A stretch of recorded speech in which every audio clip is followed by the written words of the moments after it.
Salut tout le monde, j'espère que vous êtes en forme. Aujourd'hui, je voulais vous parler d'un sujet qui est extrêmement important. En fait, on a des très grandes nouvelles pour Meta et pour Facebook Ads dans l'année à venir. Et c'est dû aux régulateurs et du coup, ça va avoir un impact vraiment extrêmement important sur les PME qui utilisent Facebook Ads pour acquérir de nouveaux clients. Et du coup, je voulais vous en parler aujourd'hui. Si vous ne savez pas encore qui je suis, mon nom c'est Basel Kamel. Je suis le fondateur de LBL Agency SARL. Et en fait, ce qu'on fait, c'est qu'on aide les petites PME à exploser leur chiffre d'affaires grâce à nos méthodes de marketing digital. Allons-y dans la vidéo. Donc du coup, comment est-ce que je vais la structurer un petit peu cette vidéo? Donc d'abord, évidemment, je vais vous parler des changements qui sont à venir. Ensuite, l'impact que ça va avoir en fait pour les PME et les niches différentes. Et aussi, comment est-ce que vous pouvez vous adapter à ces changements qui vont arriver. Donc la première chose, c'est les changements qui sont annoncés par Meta, c'est les suivants. Donc il y en a deux. La première, c'est que l'Europe leur a imposé d'avoir des publicités moins personnalisées. Donc qu'est-ce qu'on entend par des publicités moins personnalisées? En fait, c'est très simple. Meta ne pourra plus utiliser les données comportementales pour et l'historique en fait de navigation et les centres d'intérêt, etc. pour cibler les personnes avec leurs pubs. Et ça, c'est un immense frein pour les PME, surtout s'ils sont très nichés. Donc si par exemple vous avez un produit ou un service qui s'adresse au grand public, ça change pas grand chose. Par contre, si vous avez quelque chose de très niché où vous avez besoin de cibler les personnes par intérêt spécifique, eh bien aujourd'hui on va être limité à cause des réglementations européennes. Et du coup, les publicités vont uniquement s'appuyer sur des critères basiques comme l'âge, le genre, le contenu consulté et, en temps réel. Ok? Donc ça va être basé un petit peu là-dessus et moins sur des données plus spécifiques. Et du coup, les publicités vont être beaucoup moins personnalisées et ça va poser problème aux PME ayant un produit et un service où ils visent des personnes bien spécifiques. Et ça, c'est quand même assez problématique. Aussi, et j'étais pas au courant en fait, mais en fait, il y a la possibilité d'avoir sur Facebook et Instagram un abonnement mensuel dans lequel vous avez la possibilité de payer pour pas avoir de pub et du coup en fait ils vont réduire le prix de cet abonnement de 10 € à 6 € globalement et de 13 € à 8 € sur mobile globalement. Donc voilà, et du coup ces changements ils sont dus en fait aux réglementations européennes, donc le RGPD et tout le tralala, donc tout ce qui est en fait la préservation de données personnelles et du coup ça impose justement plus de contrôle sur les données personnelles. Et du coup, ils ont cette possibilité justement. Aujourd'hui, on a la possibilité de payer Meta pour pas avoir de publicité. Bon, honnêtement, quand ils ont implémenté ça dans le passé, ça n'a pas changé grand-chose. Les gens, ils n'avaient pas forcément envie de payer un abonnement pour pas avoir de publicité. C'est comme sur YouTube. Mais le gros changement, ce qui va vraiment changer la donne, c'est le fait que les utilisateurs auront la possibilité d'avoir des pubs moins personnalisées, ce qui va réduire les performances des publicités Meta. Ces changements, ils rappellent un petit peu l'époque iOS 14.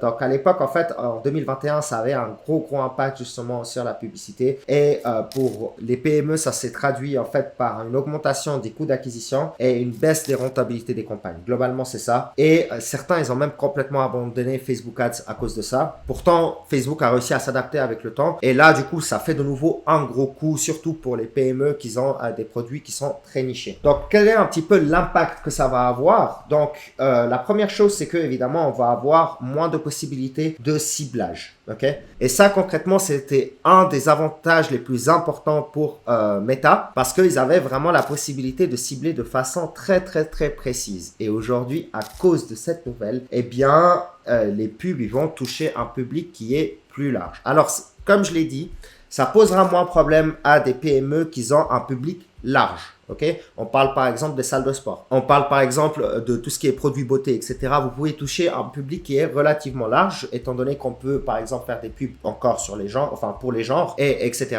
Mais concrètement, on va pouvoir être beaucoup moins précis dans le ciblage et donc du coup, les pubs qui sont très idiosyncratiques, très précises, eh bien, elles vont beaucoup moins bien performer. Et du coup, pour ces niches-là, concrètement, vous allez devoir dépenser plus pour avoir les mêmes objectifs, ce qui est évidemment une mauvaise nouvelle. Et évidemment, donc du coup, on va avoir un coût par acquisition qui va augmenter à cause de ça et aussi un CPM, donc un coût par millier qui risque aussi d'augmenter étant donné qu'on va avoir plus d'annonceurs qui vont avoir les enchères pour les mêmes personnes. Et du coup, les entreprises qui sont très dépendantes de Facebook Ads, ils vont devoir s'adapter. Donc du coup, comment est-ce que les PME, elles vont pouvoir s'adapter malgré ces défis? Bah en fait, il y a quand même pas mal de possibilités. La première chose, c'est que les PME qui sont moins nichées, ils risquent, enfin moins spécifiques, comme je l'ai dit, ça risque pas de changer énormément pour eux, bien que les coûts publicitaires risquent d'augmenter un petit peu, mais pour eux, en fait, globalement, ça change pas forcément grand-chose. Par contre, pour les PME qui ont des produits très très spécifiques, eh bien, il va falloir agir. Et comment est-ce que on va faire, en fait, pour justement être moins dépendant de ces pubs et puis baisser un petit peu les coûts?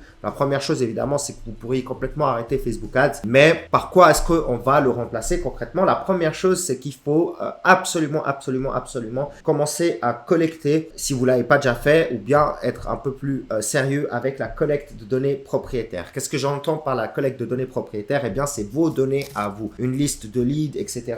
Remplir votre CRM, avoir des outils comme les newsletters, les emails qui partent, etc., etc. Et essayer de dépendre de d'autres channels qui sont pas forcément payants pour acquérir de nouveaux clients. La deuxième chose, c'est que vous avez toujours la possibilité de diversifier vos canaux publicitaires. Donc, du coup, comme je l'ai dit dans une autre vidéo, on a TikTok Ads qui prend en fait de l'ampleur. On a LinkedIn Ads. Alors, je suis pas encore totalement convaincu par LinkedIn Ads, mais je pense que ça va quand même s'améliorer avec le temps. Évidemment, pour les campagnes locales, on a aussi Google Ads. Google Ads reste quand même un outil très puissant. Et du coup, en fait, le troisième point aussi, si vous voulez continuer à jouer avec Facebook Ads, donc continuer à faire du Facebook Ads, évidemment, je conseille quand même de continuer avec Facebook Ads, même si le coût va un petit peu augmenter. C'est le fait de miser un peu plus sur la créativité. Étant donné qu'on a un ciblage moins précis, eh bien, il va falloir que vos pubs s'adressent bien aux bonnes personnes dans leur message. Et du coup, de nouveau, ça met de l'importance sur la copie et les créas